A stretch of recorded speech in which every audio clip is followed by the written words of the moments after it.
Tim Petrowich for Dateline Marion, and our guest, as usual, is Marion head football coach Kerry Martin. And Coach, we're going to talk a little bit about a very important game coming up this week, but let's go back and reflect a little bit on last week's game.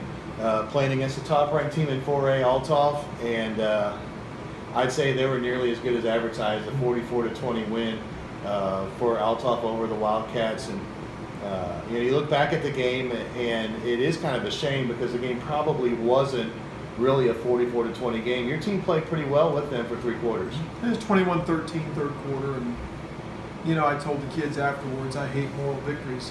Moral victories mean you lost the game, but you're trying to find something you can build on, something positive. And I thought our kids played very physical, and we're facing an excellent football team that's having a great season. They're loaded talent-wise, and I was proud of the fact the kids hung in there and battled, and we did some really good things. Our kids found some ways to beat press coverage, and Jake made some great throws, and I thought our defense continued to harass and get to the backfield, had several tackles for loss and several quarterback sacks, and we created some turnovers, and we're right in it in the third quarter. We weren't blown out from the beginning. We battled, and their talent level just kind of, after a while, we get within 21-13, they break a long run. They're a big play team, and that was a backbreaker. It seemed like that you were, and we talked about this after the game, you were very disruptive to their offense, and they got their points, and a couple of touchdowns they got on short fields, but they got their points, yet you were still very disruptive to their offense. You talked about the quarterback sacks. I also know that Terrell Henderson had a couple of bat downs on passes, and the quarterback, Trey Mosley, very talented. He was held to negative yards rushing, and Jalen Bester's going to get his. We know that, but he also had some runs that went for losses too. So he did, yeah. And as I said, I felt like the game plan by Coach Dunning and his defensive staff was really good. I think they did what they needed to do. We had some special teams mistakes that hurt us. Field position-wise, gave them some short fields, as you mentioned. And, offensively, we made some plays and did some good things, but just not enough. We figured it would take at least 30 points to beat them, and, we just couldn't put together enough drives. And you got to keep a kid like Bester off the field. You can't let him stay out there and keep getting these chances, because we knew sooner or later there's the possibility he's going to break a long run. My goodness, this kid has had a season of long runs, and he's special. He's very good. He's a physical runner, fast runner, and he finally broke loose late in the third quarter, early fourth quarter. But again, I think our effort all year long has been outstanding. Our execution's not always great, but our effort has been positive, it's been good, our attitude has been good. We just have failed to execute as cleanly and as consistently as you have to do. Were they the best team you played so far this year from top to bottom?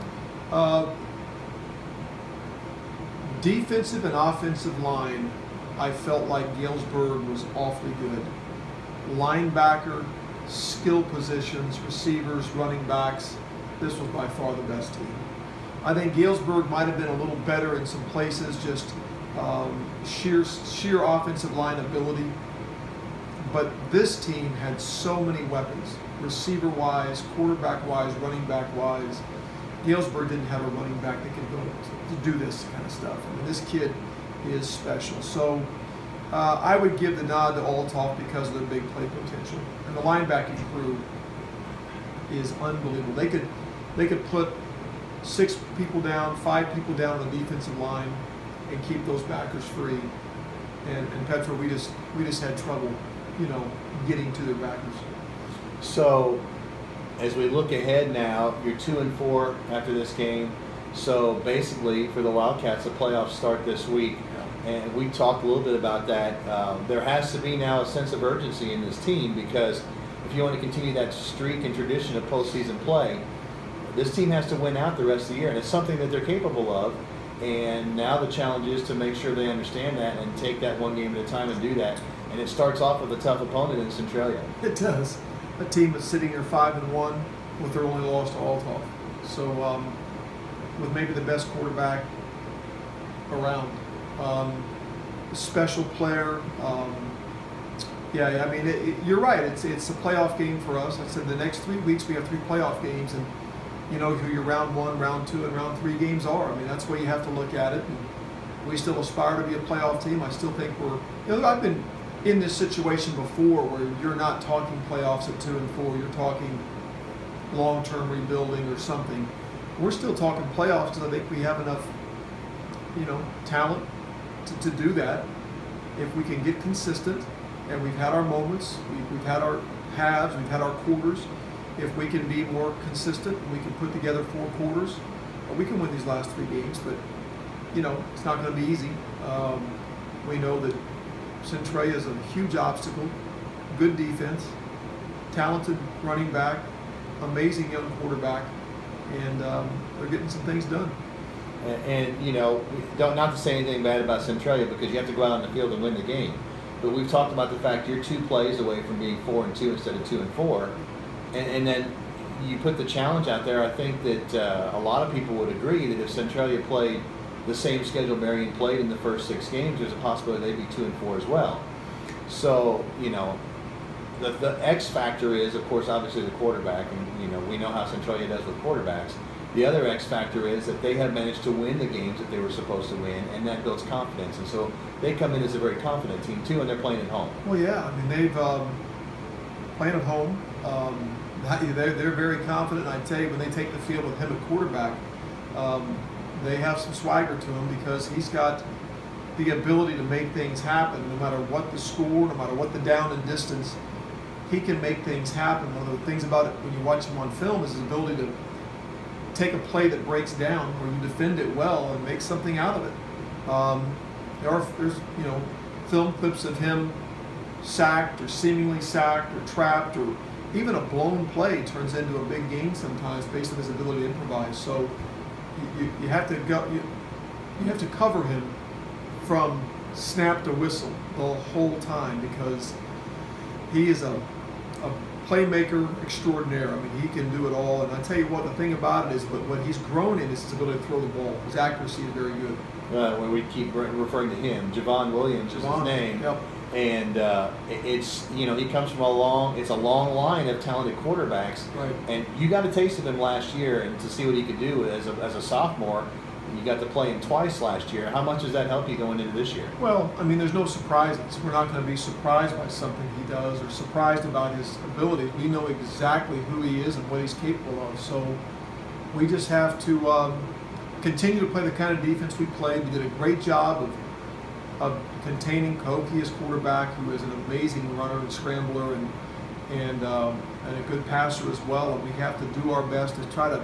We're not going to stop Javon, but we have to be able to contain him and make them do other things to beat us. Now, I'm sure that's what every coach has said in every game they've ever scouted against Centralia.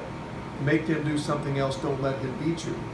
Saying that and game playing that is one thing, but carrying it out is another. But that has to be your game plan. I mean, he is the leader of that team, and he's the statistical dominator of that squad. I mean, we're going to have to go out and put a great effort. And I'm confident we'll give it a great effort. Coach Dunning will have a great game plan against him, and it's just a matter of execution. We've talked a lot about the defense and them being able to rally even in situations where they've been put in tough spots. Haven't talked much about the offense. Got a couple of kids involved last week in scoring plays that we finally got a long touchdown pass where Hunter Milligan got in the end zone. Yeah. He's had some long passes where he got stopped just short, but he got in the end zone.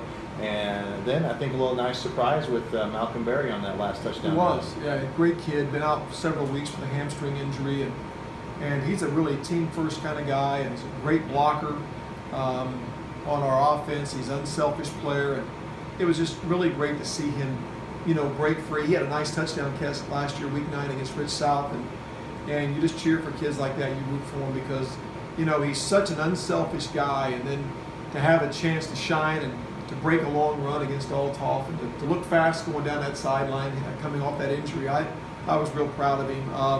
Hunter Milligan's a weapon. We just haven't had him for much of the first half of the season, and he got hurt after the Haywood game. We didn't play him really much until this week. He played a little bit against Mount Vernon, but people don't realize what a weapon he is on both sides of the ball. And here, the first game back, real game back, picks off a pass, catches a touchdown. Yeah. I mean, that's the kind of impact he would have had every week if we could have had him in there. He makes our team different. He's that kind of player. So it was good to have him back.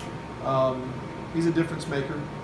And Jake made some nice throws again against a very good defense, as I talked about earlier. So, yeah, you know, I mean, we did some good things on offense. We had to be creative on the sideline and create some things and tag some things off of things, but the kids handled it really well. In fact, one of our second touchdown was off a halftime adjustment. So proud of the coaching staff for helping find ways to get that ball in the end zone against a good team and get us back in the game in the third quarter. So the big challenge is, you know what it takes. The kids know what it takes. The big challenge is, having them staring 2 and 4 in the face, but still having the confidence to know that if they win these last 3 games, they can get in the playoffs. Yeah, that's the thing. I mean, it's the motivation at 2 and 4. I'm sure the kids are motivated to continue that playoff streak, but they've got to not look at the record as 2 and 4, but look at it, as you said, a couple plays away from being 4 and 2, and have a completely different mindset. And right now, our mindset has to be focus on Centralia. We're talking about winning 3 in a row, but 1 at a time. And that's kind of our motto: 3 in a row, 1 at a time. And it starts with a very good Centralia team, and there's no reason to look beyond this game. It comes down, as you said, a playoff game. If you want to be a playoff team for 12 years in a row, everything is about this ball game. Centralia Orphans Friday night in Centralia. This is Marion head coach Kerry Martin for Dateline Marion. I'm Tim Petrowich.